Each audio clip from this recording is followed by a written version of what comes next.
The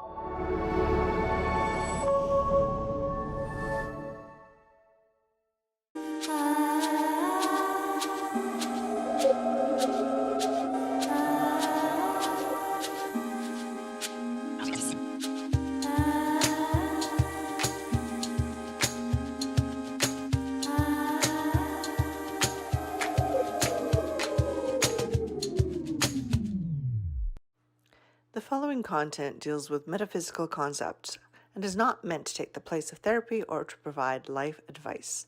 Opinions expressed are those of the guests. Hello everybody, welcome to Spirit Talkers Beyond the Veil. I'm Paula deMontigny, your host, and today we are with the fabulous Lisa Holloway. Thank you. Hello, Lisa. Hello. So I'm going to tell you a bit about Lisa, and then we're going to get right into the conversation.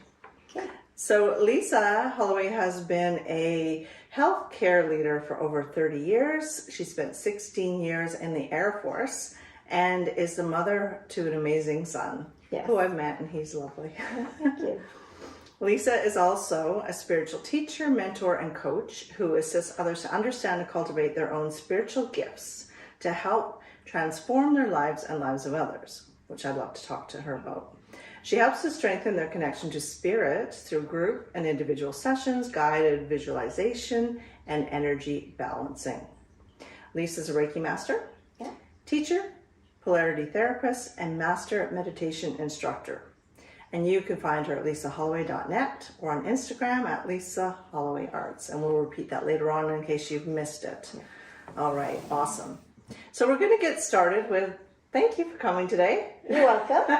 As you know, this is a podcast that's all about demystifying the woo-woo. Yes. And I want to talk to people that, might be working in fields that people might find a little bit bizarre or strange, or they don't really understand them, but just let them know that we're all regular people having regular lives. Right. Yes. Yeah. So, I love your story. So let's get into talking about who is Lisa and what is Lisa up to? Right.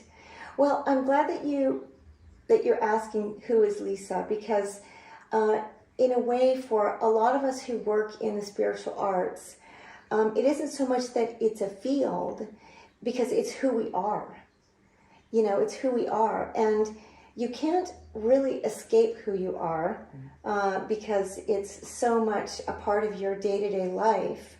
Regardless of where you're spending your time, your spiritual experience, who you are as a being here on the planet, never goes away. You can ignore it as much as you can, and I think that there are a lot of people out there who do that and who have kind of squashed their gifts, because we have very natural spiritual gifts. So, and I've always like to say, well, we use 10% of the brain. What's the other 90%, right? Good question. And we're spirit in a body. We're not a body that has a soul. We're a soul that has a body, So we're so much more than the physical world. So who I am in the spiritual world, or the spiritual work, is just allowing that part of myself to be present and available and supporting other people and myself. Because if we're in touch with that part of ourselves, it helps us to heal ourselves, to understand how we want to make decisions, whether something's right or not right for us. It helps us with our discernment. So that's more what's the part of me that is what we call woo-woo. And we call it woo-woo, and we do it because it's kind of a light-hearted way of acknowledging that we know that things like energy healing or channeling or intuitive readings or just generally using energy, balancing energy, recognizing the power in the energy, or the power in the responsiveness of the quantum field is considered different. It's considered, for some people, it's woo-woo, right? Yeah. And for other people, it's sacrilege. For other people, it's offensive. So to use the word woo-woo is kind of a light-hearted way to just tell somebody, well, I'm kind of woo-woo. And then they either pick up on it and say, I am too. Or they recognize that you're just acknowledging that part of yourself. Yeah. No, that's great, Okay. because I think it's really important just to bring up that whole idea. I mean, I don't usually use the term woo-woo. I think I was using it in this context for the podcast because that's how people sometimes see spiritualists, or people that work in, like you were saying, energy medicine, or even mediumship, transcommunication. There's so many things that are going on in the unseen world that is just normal to people like me. And I wouldn't call it woo-woo, but I know there's people that as soon as I say, oh, I'm a medium or a transcommunicator or an energy healer, they're like, oh, that's a woo-woo. And I'm always just like, really? We're still doing that? Well, we have to realize that for hundreds of years, primarily women were persecuted for being healers, like killed for being healers, or some form of an oracle, or some form of intuitive abilities to advise someone, not only in a practical sense, but also to advise someone in a way that you're tapping into your greater being, your higher self, and then theirs, and speaking directly to them about what they really need to hear, what they really need to know in that moment. And it's not magic, it's who we are. It's who we are as beings. And have you ever been to coffee with someone and you find your friend has a problem, or maybe you do, but one of you, then all of a sudden all of this wisdom comes pouring out of nowhere, to help this person. So we're all channeling at one time or another, whether we're an artist, or a musician, an orator, even some leaders are channeling when they're working with people, right? Yeah. So it's kind of a matter of just tapping into your greater self and giving to someone. And it's a little bit scary to people, I think, because they think about psychics with a big eye on their sign, and neon lights, and the crystal ball, and whatever, all of these things. And but all women are healers, and women are very intuitive because we're allowed to be. Yeah. And men have to fight harder for that, to hold on to that part of themselves. That's an interesting point. I never really thought about that. There seems to be a lot fewer men in my spiritualist groups and community. Yeah. I wonder why that is. Well, they haven't been given room. They haven't been provided the room for that. When this is just my opinion. I could be wrong, but obviously I could be wrong about everything. But I think that men don't have the latitude sometimes to be very nurturing, very caring, very and their empathic abilities can potentially shut down when they're young, because emotions are something that they don't either naturally don't express as well, or they're encouraged not to express. Yeah, true. Yeah.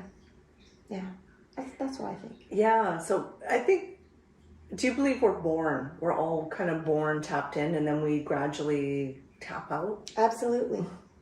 I do believe that. Yeah. I believe every one of us is.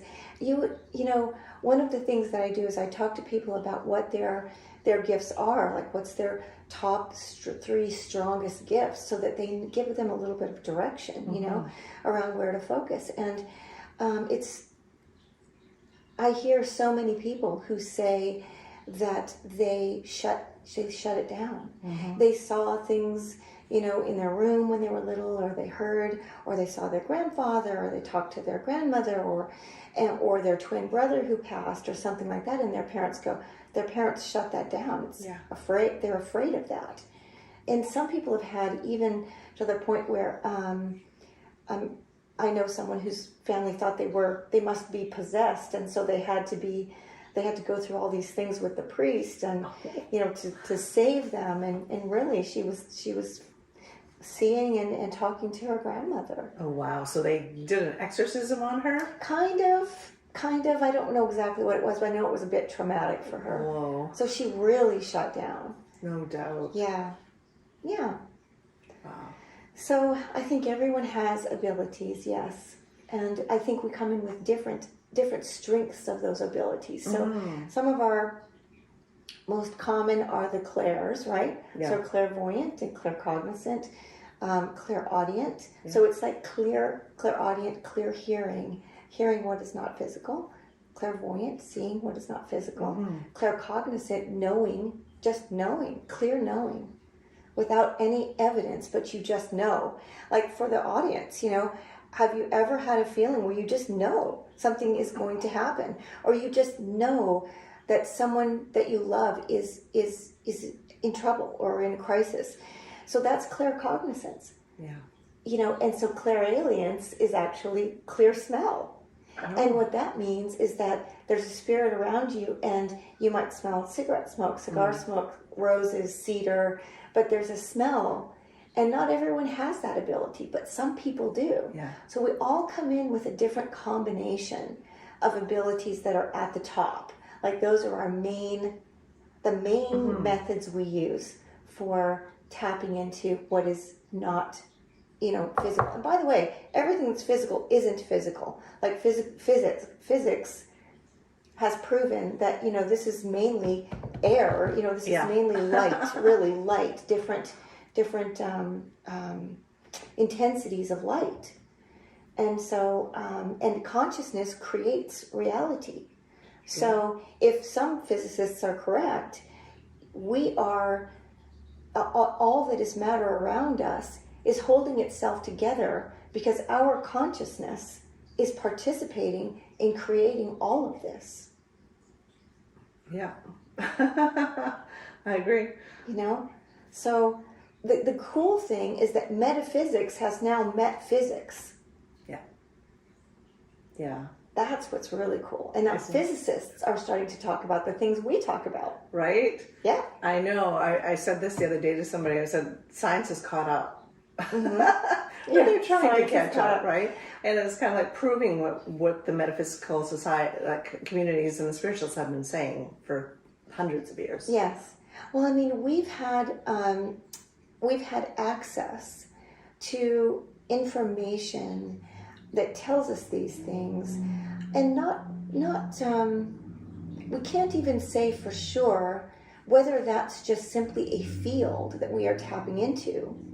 Like Einstein did. I mean, Einstein stood at the window of his patent shop, looked out the window, and came up with all of these ideas. And he completely believed in God. He completely believed in a powerful intelligence in the universe. Yeah. And he was one of the most, well, obviously one of the most well-known physicists in history that we've ever had. Yeah. He's highly respected. But yet he talks about the universe, and he even talks about frequency, that the future of medicine is frequency. Yeah. Right. So without us even necessarily, especially when we get started, knowing the science behind energy healing, we're following our intuition. Yeah. Yeah. Yeah, definitely. And also that reminds me of, I've been reading this book by Wallace Wattles, right? It's the science of getting rich, and then there's the science of being wealthy, the science of being healthy.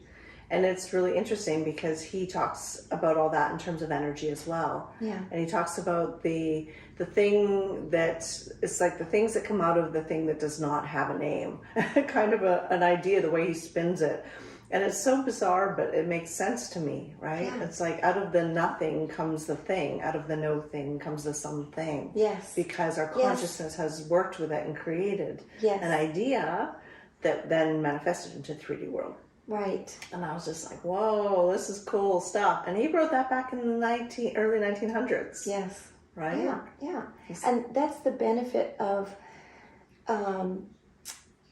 well, you know, I practice transcendence coaching, and one of the things that I like to talk to people about is their trauma, and the fact that trauma teaches us things about ourselves that are illusions.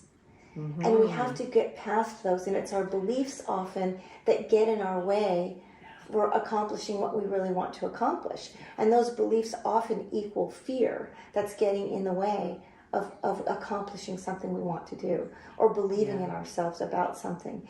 And so that's the power of meditation. So with meditation, you can clear your mind. You can begin to process those beliefs and begin to understand those, and understand where you're getting in your own way. And it's getting to that nothingness that is so powerful, right? Because then there's room for possibility. Yeah. Mm-hmm. Right? So if that's not true, if it's not true that I can't do this, if it's not true that I'm not worthy, if it's not true that I'm not smart enough, whatever it might be, then what is possible? Right? What is possible? Yeah. Yeah. Yeah, brilliant question. And I'm in a trance circle Friday mornings, and today she was pushing us with this new exercise to make that gap even bigger from our conscious state of being and being in our body, to releasing and letting go and to explore beyond consciousness almost, right? Yeah. The super consciousness. Yeah. And so she was pushing us to do that and make that kind of a jump and a leap, and to channel somebody that we wanted to bring in, somebody in history that we admired. And I chose Gandhi. And so we sat with partners and we practiced, and I swear to God, Gandhi came in. Mm-hmm. The way that the movements were going in my body and my face, and the way that he spoke, I was just like, I've got Gandhi. Right. That there is no time. There is no linear time. Yeah. We experience life and our multiple lives in a linear sense. But actually, and this is science, like physics and physicists recognize that if what they're finding is true, there is no space and there is no time. Mm-hmm. Like space and time fold in on itself, or on themselves, right? And so if that's true, then in this moment, the consciousness of anyone in history is available to us. And so what does that mean to people who don't know what we're talking about? Yeah. You know, what does that even mean by available to you? So just as you and I can communicate with each other right now, mm-hmm. we also have abilities that go beyond the physical, that are, we do have telepathic abilities, in that we all do sometimes know what somebody else is thinking, but we mind our own business. We are very, very good at minding our own business. Do you know what I mean? Like, we kind of have an unspoken agreement that we try to stay out of other people's stuff. And just, notice that but we do all have telepathic abilities. Mm-hmm. So just as when you're doing mediumship and someone's past, maybe aunt or something shows up, and you're tapping into her consciousness, mm-hmm. The consciousness has no limits. Mm-hmm. It has no limits. So you can reach the consciousness of somebody like Gandhi, because there's no space and time in the way for that. Yeah. Yeah. And I still find that my brain still sometimes tries to wrap itself around all that. It's tough. Where you're going, but this is a table, this is a glass of water, this is what it is. And if I can't see it, like, I know some people would say, well, if I can't see it, I don't believe it. But Which is okay. Yeah. But I'm the opposite now. It's like, I think we can tap into anything we want to tap into. Yeah, that's true. And plus, there's the factor of creating your own reality. Yes. So the things that you believe about yourself and the things that you believe about life are going to prove themselves to you over and over and over again. Mm-hmm. So what you believe and what you're putting out into the world shows up in your reality, right? So if you believe, let's say, I'm going to pick something, maybe something extreme. Okay. So let's say I believe that I'm an extremist of some kind. Maybe I'm neo-Nazi or something, okay? And I believe that anybody who falls into this category person is going to be like this, this, and this, and that's the way they all are. And I believe that. Right. So my consciousness will show me news articles, things will show up on the internet, I'll be friends with all the people who believe the same thing, and we all talk about it all the time. So your beliefs prove themselves to you every day. So how do you change your life? Change your beliefs. How do you change your beliefs? Examine them, admit to them, understand what they are, especially your limiting beliefs, the things that limit you. And the more we're open to other cultures, other people, other ideas, and it's okay that somebody doesn't believe what I believe, right? That's okay. That's fine, you know? And we're all busy enough. We all have enough room and space in our realities to not have everybody else agree with everything we say and do, right? That's true. Yeah. Don't have to make lunch dates with 100 people one week. Exactly. Just a couple. Yeah. So, and I love to give the example, which I do, is that, you know, if I all of a sudden took up golfing, I've never golfed before. Let's say, I have, but let's say I never have. And so you're a golfer, we become friends. You're like, oh, let's go golfing. So I go and try it, and I kind of like this. And then I get myself some clubs, and I get myself the shoes and everything else, and I start just gradually taking up golfing. Well, now all of a sudden, I'm going to start noticing every golf course there is. I'm driving to Victoria, and I notice that golf course. Oh, there's another golf course. And the same thing would happen if, let's say, I start riding horses or something like that. All of a sudden, I'm driving wherever, I'm out in the world, and I see horse trailers everywhere. It's like, where do these horse trailers come from? You know, and the last example I'll give is a friend of mine. She leased a car because nobody has this car because it's so unusual. So she chose that one. And she started driving it around. She said, where did all of these cars come? Like, well, all of a sudden she's seeing this car that she thought was going to be so unique everywhere. I know. You know, so we are impacting our experience all the time. Our thoughts and beliefs are impacting our experience. Oh, yeah. All the time.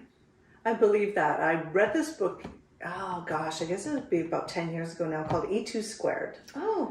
And it was talking about this sort of thing, is where you put your focus on, that's what persists. Yeah. And they make you do an experiment, and it was to picture something you wanted to see, like a color of a car. So they said, go sit somewhere in public and say what color car you want to see, and no word of a lie within a certain amount of time, that's all you're going to see. So I did that. I went and sat at a cafe. I had some coffee, sat in the window seat, and I said, I want to see red cars. And like 5-10 minutes go by, and all of a sudden, all I'm seeing is red car, red truck, red car, red truck. And I'm like, that works. Yes. So can you imagine how powerfully it works with our other thoughts? Yeah. You know, and it's hard. It's hard to. The first time I ever heard this, but I mean, it's hard to manage your thoughts at every moment, right? But the first time I heard about that possibility was I was reading about someone who had a near-death experience. You know, and we could talk about near-death experiences too, right? Oh, yeah. So people have these experiences where they cross over. Yeah. They have these experiences, and there are actually 9 common elements that someone who has a near-death experience is going to have a combination of those, if not all of those elements, including the light, seeing the light. Right. Not everybody does. They might have a different combination of experience, but many people see this light that they move toward. But anyway, so what this woman wrote in her book when she came back was what she most wanted people to know is that she learned how powerful our thoughts are. Mm-hmm. Just how incredibly powerful and impactful our thoughts are. We have to be so careful. Because we actually, if we're thinking negative thoughts about someone, we can actually do harm. You know, we can actually do harm in that way. And to ourselves as well, with our thoughts. And so, you know, it's important to be aware of how you're thinking and what you're thinking. Yeah. Yeah. And is this something that you teach along with the meditation? Oh, yeah. Yeah. I talk about all of these things. I think it's super important because, especially at this time, it feels like this is becoming more mainstream. Oh yeah. And people Absolutely. are curious now. So true. And Yes. people are taking control, and I think we're making better choices. Yeah. Well, I mean, that's what I'd like to think. You know. I think so. I think the generations who are coming in are more open to the spiritual side of themselves. I mean, there's just so much. I mean, I started doing all of this in the 90s. I mean, I actually was living it when I was a teenager, but I met a mentor in 1994. So tell us that. Tell us your journey. Oh, sure. Okay. So, so for me, I grew up in a military family. So that sounds like we were all walking around in combat boots, but not really. So my dad was in the Air Force. Yeah. And so we traveled around with him. There were 4 kids in my family. And so, we were very close because we moved a lot. And we were Catholic, grew up Catholic. And as I was becoming a teenager and going through my teenage years, I think I had some experiences when I was young, but I don't really remember a lot of that. But my brother had a lot when we were quite young of seeing someone in his room, hearing voices and things like this. Yeah. So, but when I was a teenager, I started having experiences of sleep paralysis and experiences of feeling like there was somebody in my room, feeling like I there would be just all of this energy around me. Like I would just feel like I was like zzz, buzzing, And so sleep paralysis happens when we are returning to our body after sleep, when we're fully trying to come in to being awake, but we're not fully landed. And so it feels like you're paralyzed, and it's very scary because you can't open your eyes. You're awake, but you can't open your eyes. You can't speak. You can't move. And you feel this energy, this pressure all around you because you're not fully landed yet.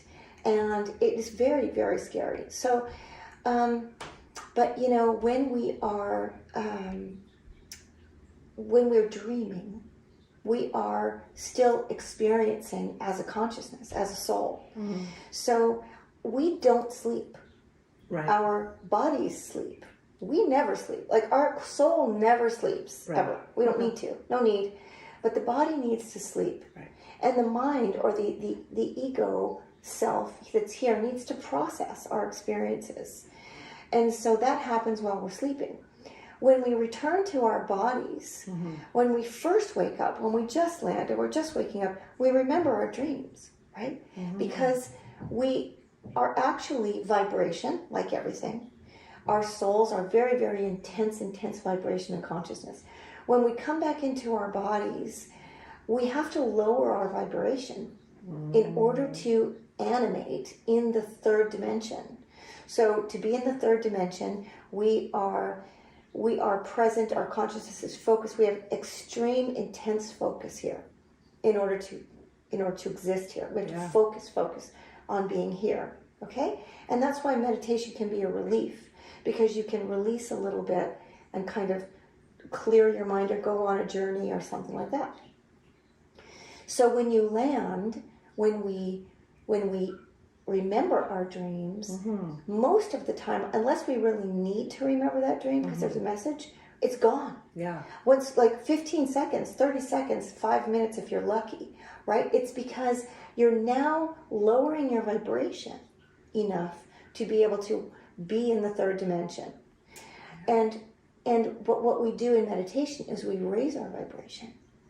So you fill your body with light. It's just, thought is so powerful that if you imagine opening your crown chakra, breathing light into your body, filling your cells with light and grounding yourself, you are raising your vibration as much as you can in your body. When you do that, you get closer to being able to remember your dreams, communicate with your guides. I believe we have guides, and we're never alone here. Whether we want guides or not, we have them. They're there. They don't mind if we don't believe in them. That's okay. But the main thing is that when we raise our vibration, we are able to use those clairvoyance, clairsentience, claircognizance, etc. more easily. It's more where we're just connecting, we're raising our vibration. Yeah. Okay, so for me, it started with episodes like that, and it was very scary. And I would let my mom know. I'd say, "Oh, Mom, I was just having this happen. I was trying to call you. I was trying to get your attention." And she would just say, "Oh, I'm so sorry. I didn't know. If I had known, I would have come to help you." She was very, very good about it. And so that's how it started for me. And I had regular experiences of knowing that there was someone trying to communicate with me. Mm-hmm. And I also would feel like somebody petting my hair like this. I'd be working or driving or whatever I might be doing, or trying to go to sleep. And I'd feel somebody doing like this on like that. And so I would have to ask them to please stop. Sometimes it would just turn over, and then it would start on this side and it would go like this. So then the way that I could get them to stop is I would just say, "Please stop," because I have to be up at 6 o'clock in the morning to go to school, to go to work, whatever it might be, and then they would stop. But it would next night, the same thing. But I had all kinds of, I could write a book of the number of, what would be considered paranormal. Maybe you should. Maybe I should.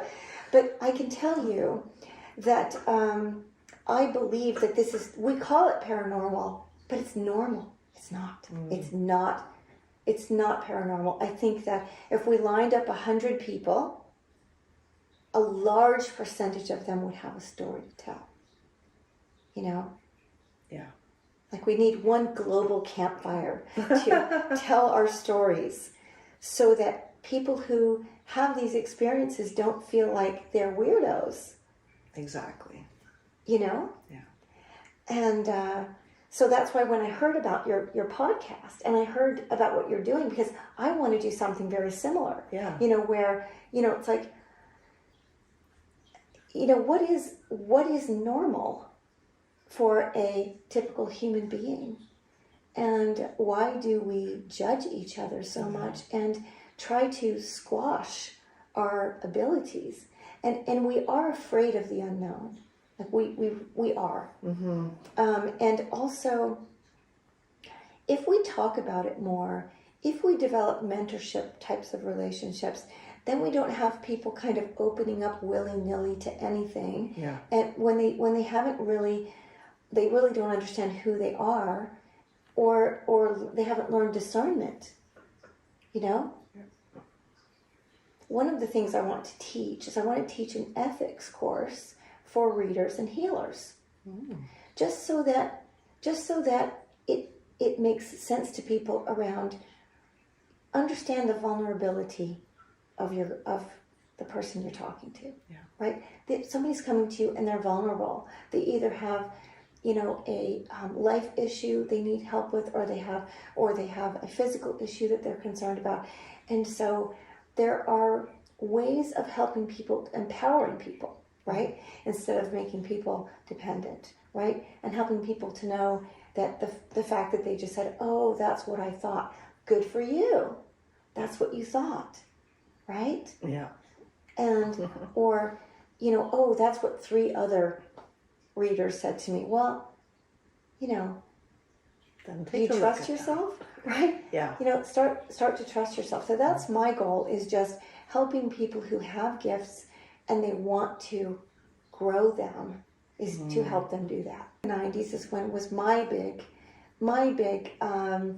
awakening period, when I met someone who didn't get the heebie-jeebies when I told her what normal experiences, what were normal for me. And she said, "Oh, yeah," she said, "that was your spirit guide. Oh, that was a wandering spirit." "Oh, what's a wandering spirit?" Well, that's someone who, hasn't left the earth plane, and if you're a medium, beings who are in the 4th dimension see you, like they see your light. It's like, "Oh, a telephone, hello. And you're like, "Leave me alone." So she helped me understand that, and I met my teacher. We all have a main teacher at any given time of our life, main spirit teacher. And they change as we change and grow, or you might have the same teacher through your whole life, depending on what your needs are. And then like you, if you're going to take up, okay, this for those of you who don't even believe in this is going to sound super wacky, but hey, but like if you're going to take up art or painting, then there might be a guide who comes in, spirit guide who comes in and helps you with that. If you're going to take up cooking, or all of a sudden there's something you want to do, especially if it's something that was planned before you came here, that you would do something, and then there's somebody who's at the ready who's going to work with you on that. I believe that, and I believe that's true of any profession, really. Like I see professional athletes, actors, scientists, environmentalists who are so passionate about what they do and so good, and I think they're channeling, they're tapped in, and they've got the help from the guides, because you can just see it in them. There are people who come to this planet and they are doing everything to the nth degree. They're all of their talents, all of their abilities, they are really, really rocking it on everything. And those are, souls that have been here many times, right? And so they're coming here to experience that. And there's a thing called divine discontent. Okay. So divine discontent is when the universe or God, all that is, source, great spirit, whatever word we want to use, it's time for a change. It's time for something to change. It's time to move on. And it's slightly painful. It's slightly painful and irritating, but no, I'm going to stick around. And you're just getting a little bit of a poke, right? And then you start to get, it's just like a sort of a niggle. Then it becomes a poke, right? This is uncomfortable. This isn't great. Oh, this is hard.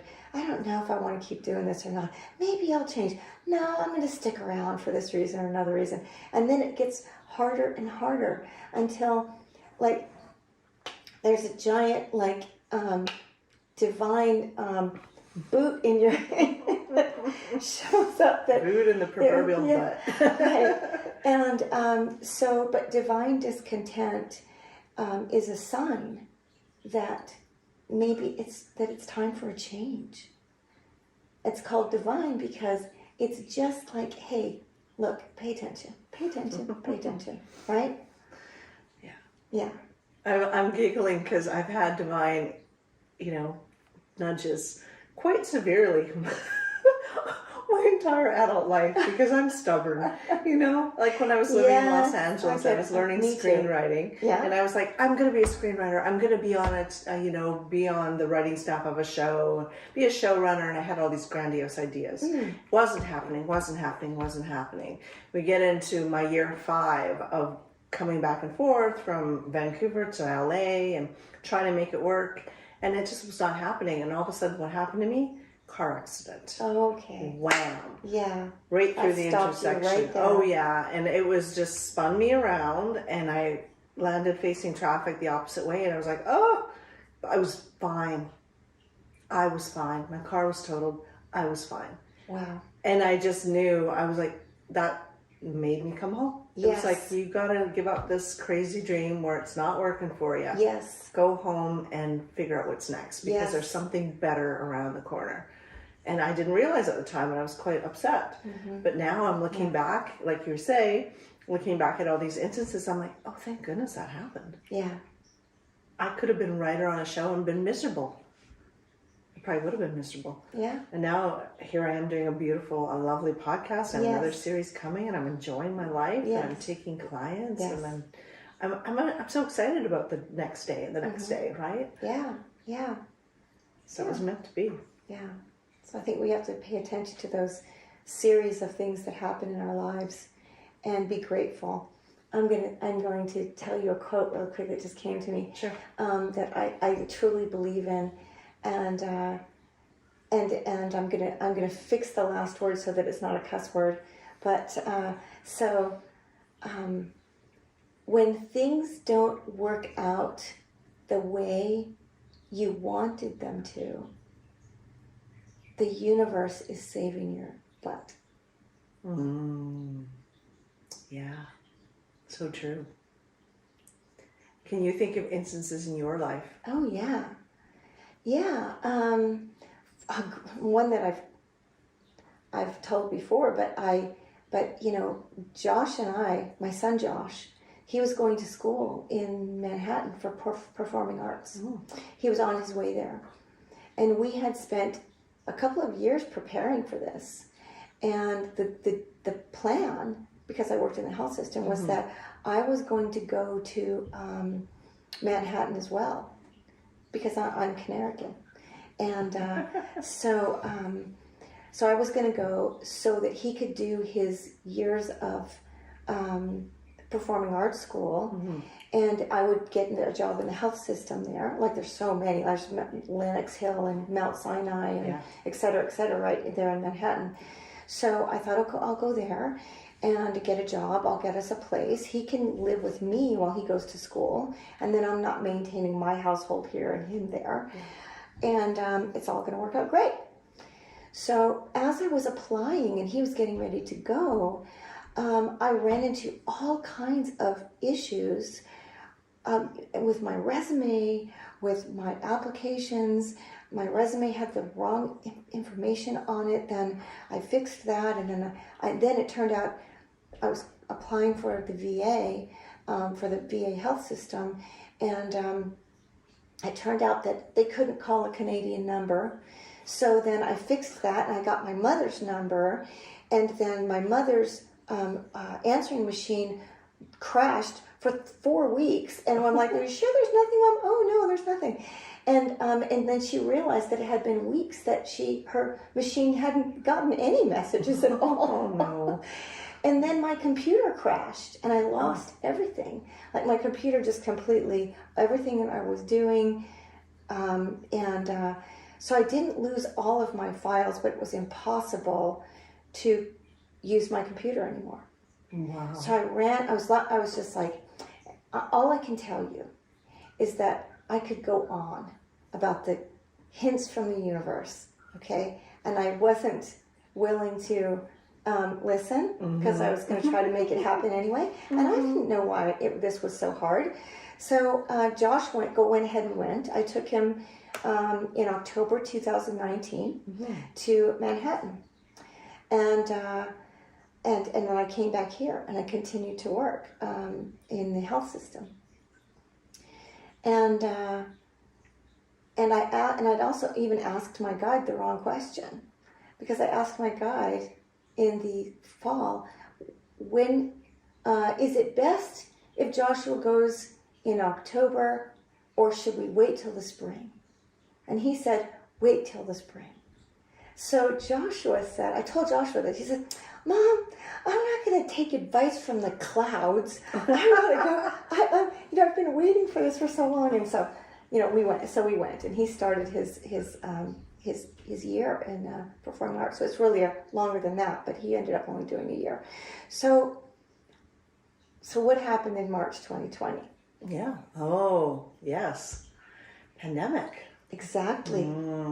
And so for me, I had failed at getting to New York, to Manhattan, right? Yeah. Think about what happened there during Yeah. COVID. And so in March, Josh was told by the governor told all the schools to ask all of their students to please leave Manhattan, get out of the city. There were too many people there. And if you didn't live originally in New York, please go home and don't come back for now. Yeah. And so he came back, and thank goodness I had a place for him to come back to. Good thing. Yeah. Right? Good thing. Good thing. And the universe had your back. I was not listening. I'm not listening. Yeah. I've always told Joshua, if it's or other people, I've said, if it's like butter, have you ever heard that butter? It was like butter. But if it's really easy, it's meant to be. But if you're banging your head against the wall, trying to make something happen, Yeah. It's like flow. Yeah. Right? Being in the Stay flow in the of flow. things. Yeah. Exactly. Yeah. Yeah, and sometimes no matter how much you want something, you can't make it happen because it might not be the right thing for your life. Yeah. That's true. Yeah. So, just like you. yeah, exactly. So talk about flow. How do you know? I mean, because everyone's intuitive, right? Everyone's got a certain sense of being able to tap in. So how can people know when which guidance to follow? Like you said, you asked the guide the wrong question. You don't have to listen. True. But, and a lot of times we don't. But yeah, being in the flow is trust and discernment. And you know who you have to trust? Yourself. You have to trust what you're feeling. I remember before Josh went to New York, we go to Unity. Oh yeah. And so everyone knew he was going. Everyone was excited and supporting him. And they knew that I was planning to go too. But every time I somehow I knew I wasn't going. You know?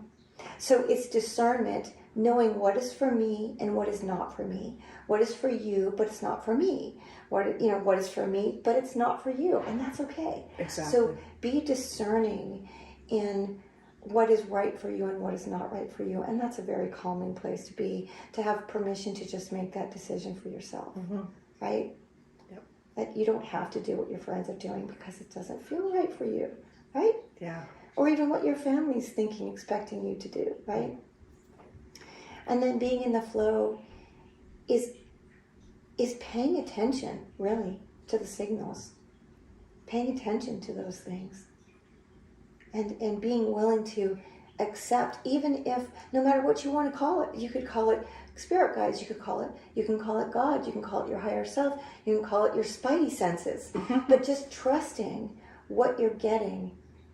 And there's another factor as well, is that I believe, and my experience is such, that your guides, the universe, all it is talking to us all the time, sending us signals and messages.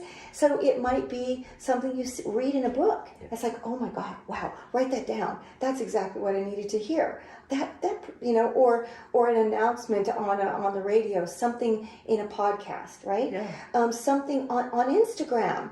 It's like you go up, you flip up to something. It's like this person is like, this is talking to me right now.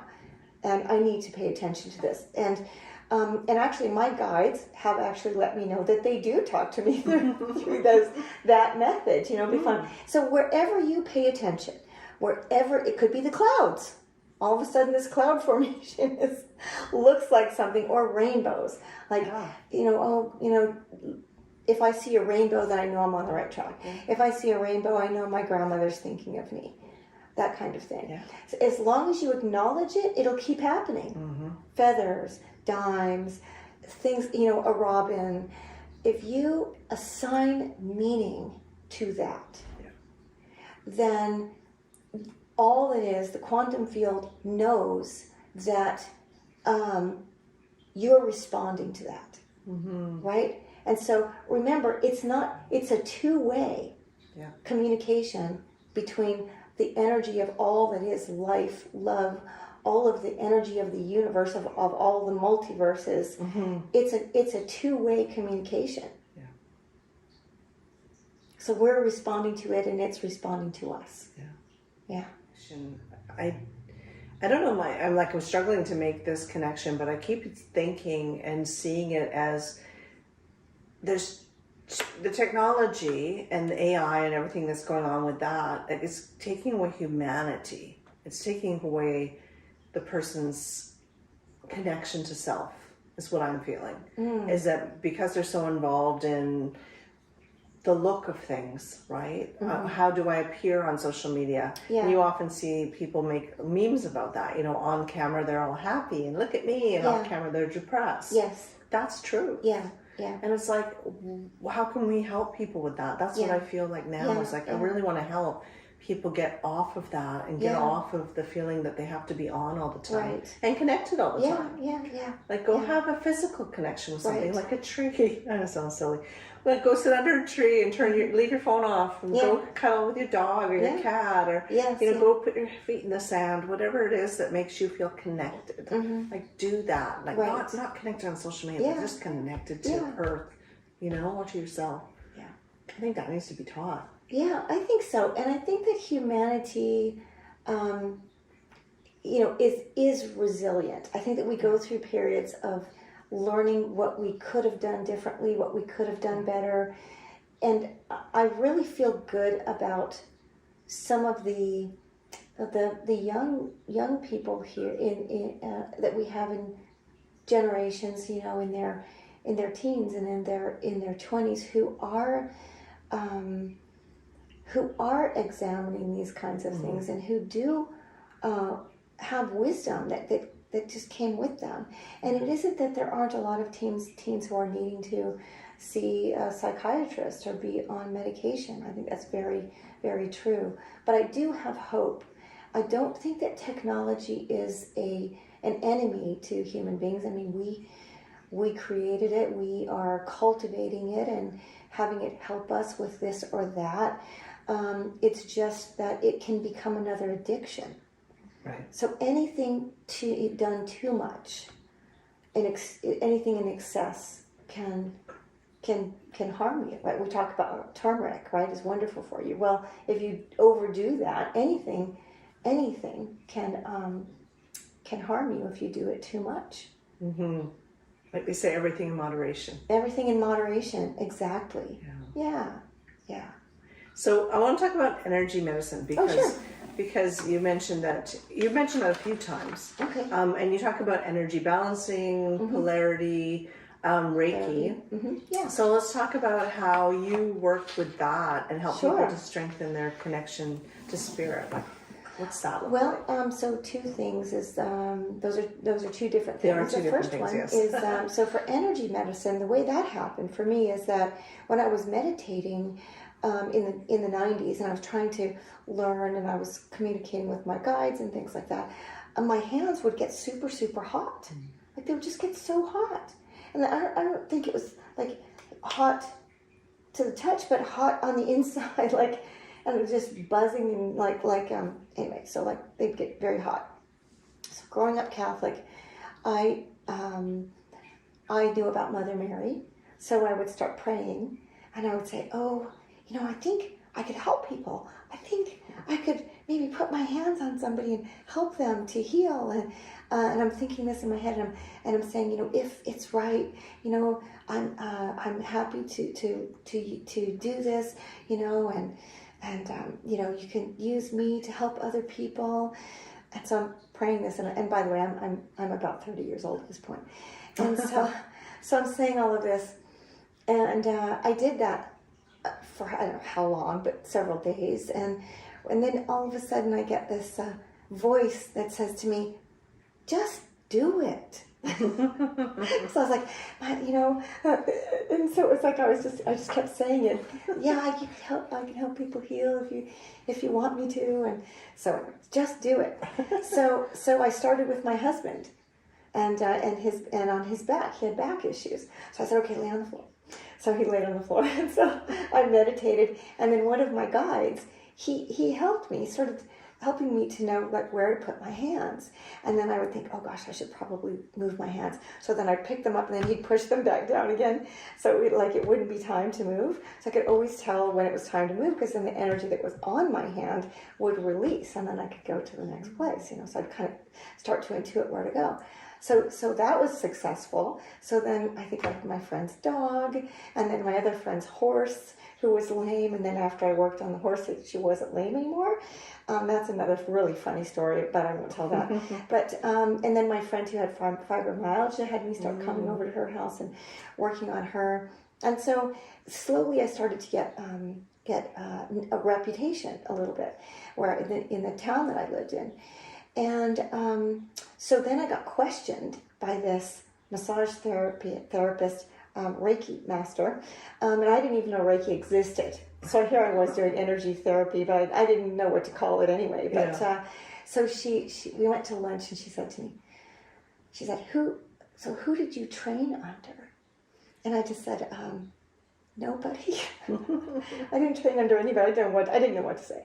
So then she told me all of these people that she trained under, and all this Duke University in South America and all this stuff. And I knew none of them. So I just said, oh, wow. So afterward, my friend who was with us told me that that she had said privately to her that Lisa may be very psychic, but she has no idea who I am. And so I thought, and I was thinking, I need certificates. Oh my gosh. So I went out and I just over time, with a lot of help from my guides, and making things happen, I ended up getting my Reiki 1, Reiki 2, Reiki Master Teacher, and then I went to school for polarity therapy as well. Right. But I never really changed that much of what I was doing, but I did learn a lot of important things. Mm-hmm. And I like to tell people who are natural energy healers, because some people are, Mm-hmm. and they're usually drawn to it if they're natural, if it's a natural thing for them, that you don't have to take a class. You can do it, but the class helps give you some methodology, like some structure, and also some really good things to know as a healer, right? Mm-hmm. So I don't discourage people, but I don't necessarily say they have to, but I just tell them it's not a bad thing to take a class. It gives you something to get your hands on. And so then, so polarity therapy, which you asked me before the podcast, what's polarity therapy? So that's working with the meridians of the body. Okay. So it's it very much works around like Ayurvedic medicine, Ayurvedic ideas, but the chakras. And so we all have kind of ley lines that run through to the tips of our fingers and the tips of our toes. And so people who do acupuncture and acupressure use those. And so, but this is using energy. So you're actually using energy points on the body to move and release energy blocks. It's really very powerful. I mean, you really feel it. Yeah. So, so that's polarity therapy. And then Reiki, as people may already know, it's probably the most well-known form of energy therapy, is originated in Japan. Yeah. Dr. Usui. And so he began teaching energy medicine. Now, when I was in the 90s, it wasn't unusual for Reiki 3 or Reiki Master to be $10,000. So I actually had a series of events happen that made it possible for me to afford it. And so that's what I did. And so do you ever find that there's a connection now? Like, I know for myself, I look back at all the things I've done. Yeah. And now with what I'm doing now, I'm like, oh my gosh, they're all connected. Right. Do you ever feel that sense of, whoa? I haven't for a long time, because I haven't allowed my two worlds to cross very much. There's the corporate me, and I'm a project director, and so in that world, it's very practical. It's very there's a lot of planning, a lot of strategy, a lot of teamwork and things like that, which is great, because I bring my whole self to everything that I do. But what I have found is that the leadership, as I have allowed myself to become more involved in the spiritual work and kind of go back to some of that, I find that the leadership is showing up. The leadership ability that I gained in the Air Force and that I gained in my corporate work is showing up in a positive way in the spiritual community, in the metaphysical community. And so that is that's good. But I've always tried to sort of be not have those two worlds cross as much as possible. Right. Because I don't want to have any judgment of what I do, my spirituality, to impact my work. Yeah, my other work. But I find that now things are being so much more open. People are actually asking, right? Yes. Like there's people that have never believed in what I'm doing, the mediumship, the healing, and the transcommunication. It's like, but now they're coming out of the woodwork and going, could I have a session? Yes. And I'm looking at them going, what? It's so true. It's all over social media. People know what chakras are. People know what their higher self is. People know what it means if you say you resonate with something. Tony Robbins is talking about light workers. It's becoming mainstream now. It's becoming mainstream, and we've got to do something. You know, humanity needs help. We need help. We need to become what we're capable of being in a positive way. Yeah. Yeah, I agree. Yeah. So is there anything else you want to share with us? It's because I know we've covered a lot of different topics. It's been a long conversation. I know, that's what I'm saying. We just kind of go with the flow, right? Yeah. But we have a basis because we know, Great. what your interests are. I would say, what's the last thing I'd like to say, essentially? The last thing I'd like to say is that, to the viewers, is that you are valuable. You are valuable. You are important in the world. You have intrinsic value within you being present on this planet. You are someone who has something unique and special to give on this planet, whatever that might be, and trust yourself. Trust yourself. If you have dreams and you want to follow those dreams, what you see yourself doing in your best life, you have what you need inside of you. All that you are exists now inside of you. And all that you can be exists now inside of you. And trust that. If you don't meditate, try it. Try meditating. And a great way to do that would be on YouTube. There are lots and lots of guided meditations. Find one or two that you like. I've got some guided meditations on there. But start to find a way to connect. Because your greatest source of knowing is inside you. That's it. Love it. Yeah. Thank you. That was beautiful. Yeah. So last thing is, how can people find you? I can be found at lisaholloway.net and also on Instagram at Lisa Holloway Arts. So there you go. There you go. Yeah. So I want to thank Lisa once again for being here today and agreeing to be so open and vulnerable with us, because that is totally appreciated. Yeah. And I love the way that you're inspiring others to trust in themselves, follow their intuition, and just to know that they are valuable. That's a beautiful message. So thank you. Thank you too. All right. Yeah.